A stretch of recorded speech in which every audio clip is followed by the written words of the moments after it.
उम्मीद है, जिस पे आपको ज़्यादा से ज़्यादा उम्मीद है ना, उसी के शेयर आपको कम रखने चाहिए। क्योंकि जिस कि हमने HFCL का शेयर आज खरीद लिया, बस आज ये बहुत बढ़िया हमें दिखा देगा, बहुत अच्छा, लेकिन जो न्यूज़ साथ साथ जुड़ जाती है उसको हमें खंगालना। HFCL क्यों मुझे अच्छे संकेतों के साथ दिख रहा है, ये मैं आपको बता दूं। केंद्र क्या चाह रही है, इसने भारत की जो निजीकरण योजना है ना, खासकर बैंकों की निजीकरण योजना, उसके अंदर निवेश करने की अपनी KKR एंड कंपनी, उसने बहुत बड़ा दाव लगाने की अभिलाषा इंडिया में देख ली है। कौन से सेक्टर हैं जिसके अंदर वो दाव लगा रही है, रियल ले जा सकते हैं। तेजी में हमें कभी भी किसी भी कोई सा अच्छा शेयर हो वहां घुसना नहीं चाहिए, मैं आपको बता दूं सर। में लग रहा है, पहले मैं आपको बता दूं कि बड़ी उम्मीदों में लग रहा है तो ये अभी नहीं होने वाला, ये होगा कम से कम 4 से 5 साल में ये आएगी। फिर उस टेक्नोलॉजी पर कोई कंपनी अगर काम करना चाह रही है तो उसके अंदर हमें विशेष तौर पर उसके आने वाले फ्यूचर पर ध्यान दे लेना चाहिए।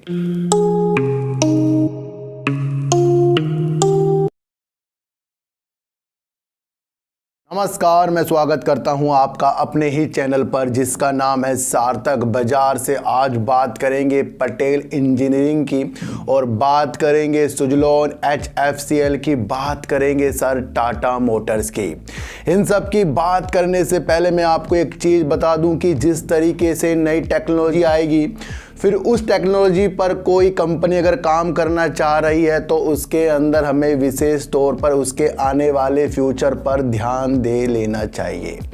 जिस तरीके से आपको EV सेक्टर में ज़्यादा बुलंदियों तक आपको उछाल देखने के नज़रिए अपने आंखों के सामने शेयर मार्केट में देखने के नज़रिए मिल रहे हैं, तो वहाँ पर आपको अभी की अभिलाषा से नहीं बल्कि आने वाले 5 साल की अभिलाषा को बना लेना चाहिए। जब टाटा मोटर्स अपने पिछले 8 महीने के उच्चतम स्तर पर ट्रेड कर रहा है और सबकी नज़र जो तेज़ी की है टाटा मोटर्स पर, वो बिल्कुल उनको वाकिफ़ कर रही है कि कहीं ना कहीं टाटा मोटर्स का शेयर बड़ी बुलंदियों तक जाने की उम्मीद में लग रहा है। पहले मैं आपको बता दूं कि बड़ी उम्मीदों में लग रहा है तो ये अभी नहीं होने वाला, ये होगा कम से कम 4 से 5 साल में। टाटा समूह क्या एक कंपनी JLR है जो ब्रिटेन में है, वहाँ पर वो अपने एक ना प्लांट है उनके पास, उसे वो पूर्णतया इलेक्ट्रिक वाहनों का उत्पादन करने के लिए, उसे पूर्णतया इलेक्ट्रिक वाहनों का उत्पादन करने की क्षमता में लग गई है। इसका क्या मकसद है कि जब इतनी लग्जरी कार बनाने वाली कंपनी अपने प्लांट को पूर्णतया इलेक्ट्रिक वाहन में तब्दील करने वाली है, तो इससे ज़्यादा से ज़्यादा आपको कहीं ना कहीं अच्छी इलेक्ट्रिक लग्जरी कार जो ब्रिटेन में इनकी JLR है उसके द्वारा देखने को मिलेगी। यहाँ से उम्मीद और बढ़ती हुई हमें टाटा मोटर्स में लग रही है और टाटा मोटर्स की JLR 2030 तक अपनी फर्स्ट यानी कि अपने को नंबर 1 पर करेगी, जिसके अंदर इलेक्ट्रिक लग्जरी कार का वो उत्पादन करने की योजना अपने खुद को नंबर 1 पर लाने की बना रही है। आपको समझने की ज़रूरत यह है कि अगर टाटा मोटर्स इंडिया में भी जिस तरीके से इलेक्ट्रिक वाहन बनाने में नंबर 1 चल रहा है और अच्छा योगदान ये वाहनों के क्षेत्र में भी दे रहा है, देखो सर इलेक्ट्रिक कार आने से फिर पेट्रोल की जो चीज़ें हैं वो कम हो जाएगी लेकिन बंद नहीं होगी, जिस तरीके से इनके वाणिज्यिक वाहन भी आते हैं। तो टाटा मोटर्स अपनी हालिया स्थिति को सुधार रहा है और करीब JLR के द्वारा ये अपनी बुलंदियों तक जाने की अभिलाषा को दिखा रहा है, लेकिन ये जल्दी नहीं होगा, इसके लिए भी 2030 का वक्त लिया गया है। करीब 15 अरब पाउंड की ये एक योजना है जिसके अंदर ये विनिर्माण करेंगे लग्जरी इलेक्ट्रिक कारों का, जिसके तहत ये एक बहुत ही बढ़िया न्यूज़ निकल कर आ रही है। लेकिन हमें क्या देखना है, हमें देखना है कि इंडिया में ये इलेक्ट्रिक कार का जो बादशाह है अपनी जो एक से कार लॉन्च करता जा रहा है, तो ये शेयरों को रखने की एक हमें एक कावियात बता रहा है कि हम इस शेयर को आगे तक ले जा सकते हैं। तेजी में हमें कभी भी किसी भी कोई सा अच्छा शेयर हो वहाँ घुसना नहीं चाहिए, मैं आपको बता दूं सर। हमें कब इसके अंदर एंट्री करनी थी, जब ये शेयर काफ़ी नीचे की तरफ था और ये 8 महीनों के उच्चतम स्तर को छू रहा है अपने अभी। तो ये नहीं कि अगर इसके अंदर सब कुछ इस तरह से अच्छा हो रहा है तो ये बिल्कुल ही ये कर्जा मुक्त हो गया है, जिसको पैसों की ज़रूरत नहीं है। कई पैसों की ज़रूरत भी बड़ी बड़ी कंपनियों को होती है। जब ये ऐसी ऐसी न्यूज़ निकल कर आएगी ना कि वहाँ से फंड ले लिया, उसका कर्जा उतार रहे, उससे कर्जा ले, तो ये फिर शेयरों पे इफेक्ट डालता है। लेकिन इनकी अभिलाषा आपको दूर तक देख लेनी चाहिए। तो यहाँ पर तेजी है और तेजी में अपनी तेजी को हमेशा संभाल के रखना चाहिए, क्योंकि तेजी में जिसने अपने को संभाला वही आगे तक जाएगा। तो इनकी JLR यानी कि जगुआर लैंड रोवर ने विशेष तौर पर बता दिया है कि ब्रिटेन में ये अच्छा अपने एक प्लांट को पूर्णतः इलेक्ट्रिक करने वाला है। तो बेस्ट संभावना हमें इसके अंदर देखने को मिल रही है। क्या होगा जब एक कंपनी जो बहुत बड़ी प्राइवेट इक्विटी कंपनी है न्यूयॉर्क की, यानी कि KKR एंड कंपनी, उसने बहुत बड़ा दाव लगाने की अभिलाषा इंडिया में देख ली है। कौन से सेक्टर हैं जिसके अंदर वो दाव लगा रही है? रियल एस्टेट पे लगा रही है और कंज्यूमर रिटेल में लगा रही है, और लगा रही है वो सर हेल्थ केयर की अपनी परियोजना में लग रही है कि कौन कौन सी कंपनी है जिसके अंदर वो अपनी अभिलाषा को बनाने में कामयाब रहे। तो बड़ा दाव लगाने की अभिलाषा भारत में KKR एंड कंपनी कर रही है। इससे पहले इन्होंने अभी हाल ही में निकासी कर दी थी, यानी कि कुछ अपने शेयरों को बेच दिया था। किसमें से?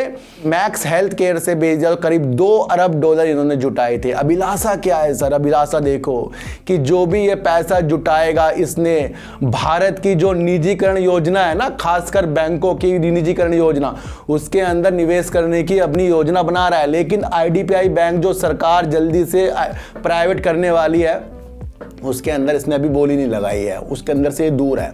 लेकिन अलग तरीके के जो बैंक प्राइवेट होंगे उसके अंदर ये योजना बना रहा है। दिशा क्या मिल रही है? दिशा मिल रही है कि जिस तरीके से IDPI बैंक तो प्राइवेट हो रहा है, उससे पहले भी 4 बैंकों के नाम आए थे। शायद अगर इतना बड़ा फंड ये बात कह रहा है कि वो भारत की बैंकों की निजीकरण, जिस तरीके से सरकार की एक परियोजना है, परियोजना ही समझ लो इसको, तो उस पर वो विशेष ध्यान दे रहा है, उसके अंदर ये पैसा लगा सकता है। तो बड़ा दाव दे खेल रहा है सर वो। और हेल्थ केयर में उसने संभावना तलाश करनी चाहिए। तो इसका मतलब क्या होगा? इसका मतलब होगा कि कहीं ना कहीं जिस तरीके से फार्मा सेक्टर के शेयरों में ये जो अपने निवेश करेंगे, तो कहीं ना कहीं इन कंपनियों ने अपने द्वारा जो एनालाइज किया होगा कि भाई अब जो है फार्मा सेक्टर चलने वाले हैं, तो अपनी निवेश की योजना KKR जो है इन फार्मा के सेक्टर में भी लगाने की बना रहा है, और रियल एस्टेट में भी लगा रहा है, कंज्यूमर रिटेल में भी अपनी अभिलाषा लगा रहा है। अधिकतर ये उन परियोजना को भी देखेगा जो सड़क से जुड़ी हुई होती है। राजमार्ग हो गया, भारतीय सड़क हो गया, जो रुकी हुई परियोजना है, उसके अंदर भी ये निवेश करने की अपनी अभिलाषा KKR एंड कंपनी बना रहा है, जो एक बहुत ही बड़ा न्यूयॉर्क का इक्विटी प्राइवेट फर्म है। तो कहीं ना कहीं आपको दिशा देख लेनी चाहिए। इससे 2-3 दिशा मिल रही है। एक तो बैंक जो प्राइवेट और भी हो सकते हैं जिस तरीके से अपनी अभिलाषा दिखा रहा है। दूसरा, इसने हेल्थ केयर को चुना है। तो कहीं ना कहीं ये 2 चीज़ें मुझे हाल ही में कुछ अच्छी संकेतों के साथ दिख रही है। बाकी तो इसने फिर रियल एस्टेट में भी करा है, उनके भी आप शेयर को देख सकते हो। तो इस तरीके से जो एनालाइज होती है, ये निवेश करने के इरादों से पता लग जाती है कि कौन सी बड़ा फर्म किस तरीके से यहाँ निवेश कर रहा है। HFCL क्यों मुझे अच्छे संकेतों के साथ दिख रहा है, ये मैं आपको बता दूं। केंद्र क्या चाह रही है? केंद्र चाह रही है कि जो ऑप्टिकल फाइबर केबल है, यानी कि OFC, उसे वो पूर्णतया 10,000 किलोमीटर तक का एक फैलाने का काम कर रही है, जो राजमार्ग के द्वारा NHAI की परियोजना की एक घोषणा है। इससे होगा क्या सर? इससे एक स्थान से दूसरे स्थान तक इंटरनेट की सेवा पहुंचाने का काम ये ऑप्टिकल फाइबर केबल से करेंगे। जो 5G की स्पीड और 6G में जो काम होगा, उसका ये इंफ्रास्ट्रक्चर बिछाते जा रहे हैं। तो कहीं ना कहीं एक पॉजिटिव न्यूज़ निकल कर ये किसके लिए आ रही है सर? HFCL आपको पता है कि इंडिया की बढ़िया कंपनी है। और ऑप्टिकल फाइबर केबल में कौन अच्छा काम कर रहा है? HFCL कर रही है। और इससे पहले जियो ने इसको किसका ऑर्डर दिया था? ऑप्टिकल फाइबर का दिया था। सरकार क्या चाह रही है? सरकार चाह रही है कि 10,000 किलोमीटर की ऑप्टिकल फाइबर केबल को बिछाए, ताकि अच्छी नेटवर्क की सुविधा एक स्थान से दूसरे स्थान तक जाए। इसके अंदर क्या लगेगा? ऑप्टिकल फाइबर लगेगा। और जब सरकार की योजना है, तो वो क्यों नहीं इस तरीके की बनी, उसके द्वारा ही ये वर्क होगा। तो ये बड़ी सोच की दूरी की सोच है। इस सोच को हमें जानना पड़ेगा कि न्यूज़ इसलिए के लिए नहीं आती, न्यूज़ के तथ्यों को हमें समझना पड़ता है। अब ऐसा नहीं होता कि हमने HFCL का शेयर आज ही खरीद लिया, बस आज ये बहुत बढ़िया हमें दिखा देगा बहुत अच्छा, लेकिन जो न्यूज़ साथ साथ जुड़ जाती है उसको हमें खंगालना पड़ता है। आपको क्या दिख रहा है कि अगर 10,000 किलोमीटर सरकार इस तरीके का जो ऑप्टिकल फाइबर पे वर्क कर रही है, ये क्या हाल ही में होगा? ये वित्त वर्ष 2024-25 की एक रणनीति है जिसकी शुरुआत कर रही है सरकार। ये आपको समझकर चलना पड़ेगा। इससे मुझे उजाले दिख रहे हैं ऑप्टिकल फाइबर वाली कंपनी में, जो मेरे सामने तो है HFCL। इसके अंदर आपको विशेष ध्यान दूर तक के देखने को मिलेंगे। एक बात मैं आपको और बता दूं कि इन्वेस्टिंग का मतलब हर बार बता चुका हूं कि न्यूज को खंगालना, अपनी साइकोलॉजी को मजबूत करना, एक लाइन की दिशा पर हमें चलने की जो उम्मीद बताती है वो होती है इन्वेस्टिंग। अगर आपको जल्दबाजी में पैसा कमाना है तो फिर इंट्राडे ये सारी चीज़ें हैं आपके सामने, लेकिन इन्वेस्टिंग एक ऐसे धैर्य वाली चीज़ है जो धैर्य देकर और साइकोलॉजी को समझकर ही किया जाएगा। क्यों किया जाएगा कि जब मैंने आपको कहा था कि पटेल इंजीनियरिंग जिस तरीके से सुरंग हो गया, बांध हो गया, सड़क हो गया, सिंचाई हो गया, जल पे काम कर रहा है, तो ये बेस्ट काम कर रहा है और उम्मीदों के साथ बेहतर काम करता हुआ जा रहा है। अभी तक तो हमें पता नहीं था कि इसके अंदर इतने बड़े इन्वेस्टर ने अपनी शेयर होल्डिंग को बनाकर रखा हुआ है। जो अभी शेयर होल्डिंग एक दर्शाई गई जिसके अंदर जो बड़े इन्वेस्टर हैं, कौन है? विजय केडिया साहब ने पटेल इंजीनियरिंग में 1.29% की हिस्सेदारी ले रखी है। इसकी वजह से 20% का अपर सर्किट लगता हुआ आपको पटेल इंजीनियर में दिखा और उछाल कर दिया। अब इस न्यूज के द्वारा सबने इसको खरीदा।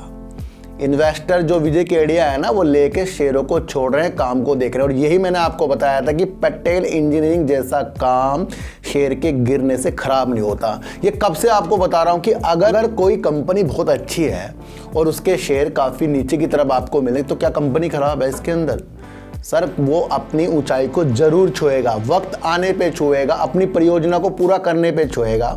इतने सेक्टरों पे ये पटेल इंजीनियरिंग काम कर रहा है, तो क्या विजय केडिया साहब ने इसके अंदर वो चीज़ें देख ली हैं जो चीज़ें मैं आपको काफ़ी दिनों से पटेल इंजीनियरिंग में बता रहा हूँ? और उन्होंने इसके अंदर अपनी एनालाइज के साथ साथ अपनी टीम भी लगाई होगी। भाई इनके काम कहाँ चल रहे हैं, कहाँ ये टनल बना रहे हैं, कहाँ इनकी जल की और सिंचाई की चीज़ें चल रही हैं, कहाँ सुरंग बन रही हैं। बहुत सारी चीज़ों का एनालाइज करने के बाद एक बड़ा इन्वेस्टर अपने कदमों को डालता। मैं आपको एक चीज़ बताऊं कि जब कोई व्यक्ति काफ़ी बड़ा हो जाता है, उसका काफ़ी नाम हो जाता है, तो वो किसी भी शेयर में बिना सोचे समझे इन्वेस्टमेंट नहीं करेगा।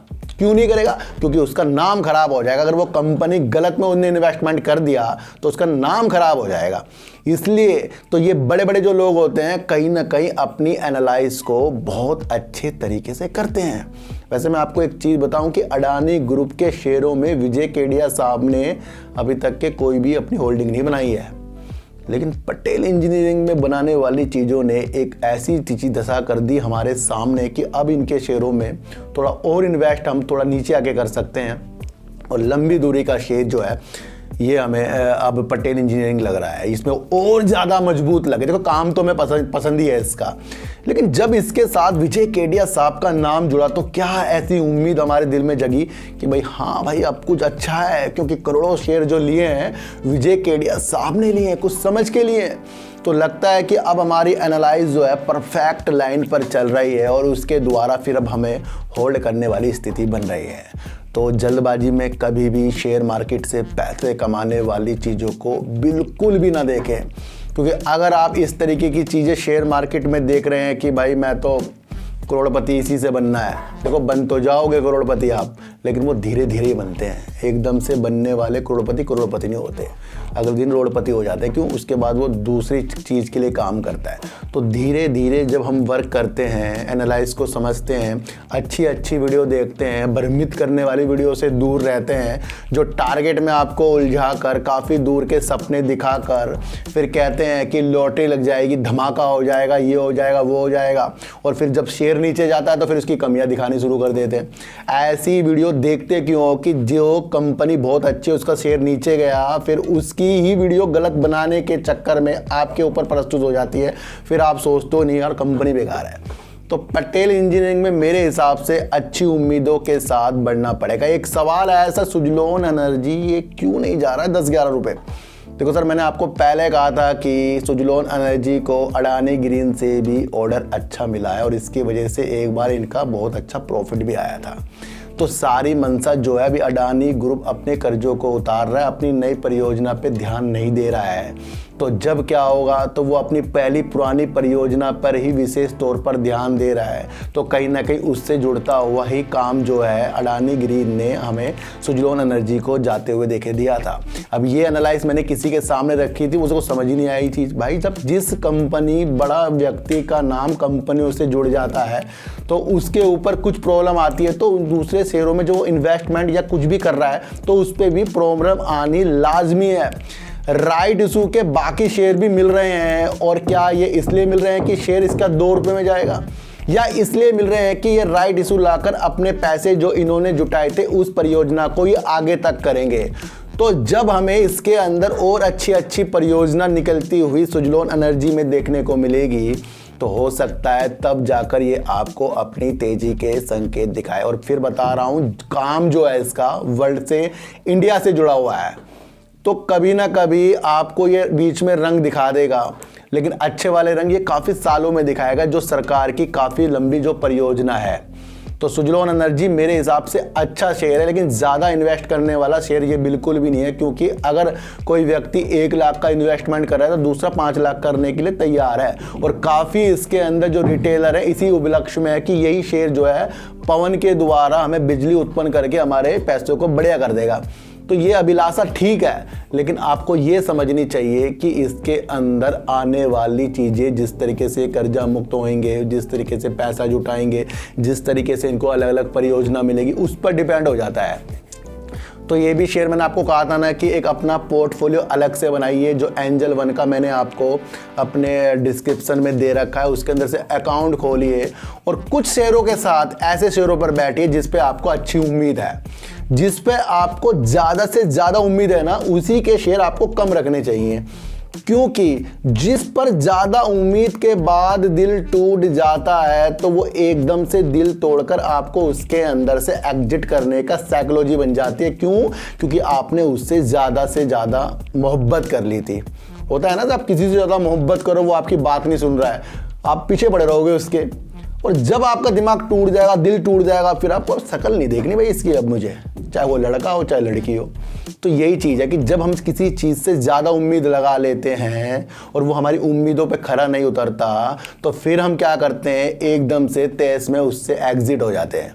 तो इसका एक यही सलूशन है कि अपने दूसरा अकाउंट खुलाइए, उसके अंदर अपने थोड़े शेयरों को रखिए और उसे छोड़ दीजिए, क्योंकि आपको पता है कि इसका काम जो है आने वाले समय का है।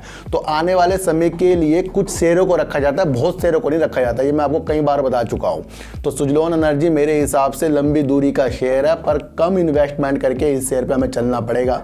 और लाखों लोगों की जो पसंद है उस पर अपना दाव लगाना बिल्कुल गलत साबित हो जाता है, क्योंकि लाखों की तो पसंद है ना, फिर वो हमारी तो अकेले की तो नहीं, लाखों पसंद कर रहे हैं उसको, और जब लाखों पसंद करते हैं तो ऑपरेटर भी वहीं पर ही खेलते हैं हमारे साथ। तो पटेल इंजीनियरिंग यहाँ पर विजय केडिया साहब के शेयर होल्डिंग पैटर्न देखने के बाद और ज़्यादा मुझे मजबूत लग गया है। सरकार जिस तरीके से ऑप्टिकल फाइबर केबल OFC जिस तरीके से 10,000 किलोमीटर का इंफ्रास्ट्रक्चर बिछा रही है, उसके अंदर मुझे HFCL कहीं ना कहीं अंदर से क्लिक हो रहा है। ये आपको समझकर चलना पड़ेगा। KKR जिस तरीके से भारत में दाव हेल्थ केयर और रियल एस्टेट, कंज्यूमर रिटेल में लगा रहा है, उसके अंदर अपनी अभिलाषा को अपने दोबारा देखना पड़ेगा। और दोबारा बता रहा हूँ, ये देख रहा है सरकार का निजीकरण जो बैंक हो रहे हैं उसके अंदर कुछ निवेश करने का। तो हो सकता है कि वो आगे जाकर इस तरह की कोई न्यूज़ निकल कर आए।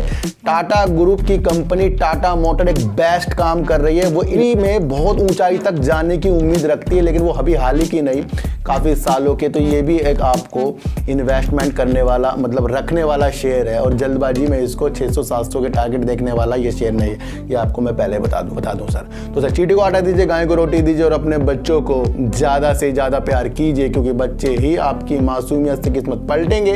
तो फिर मिलेंगे आपसे नए वीडियो के साथ, जब तक के लिए नमस्कार।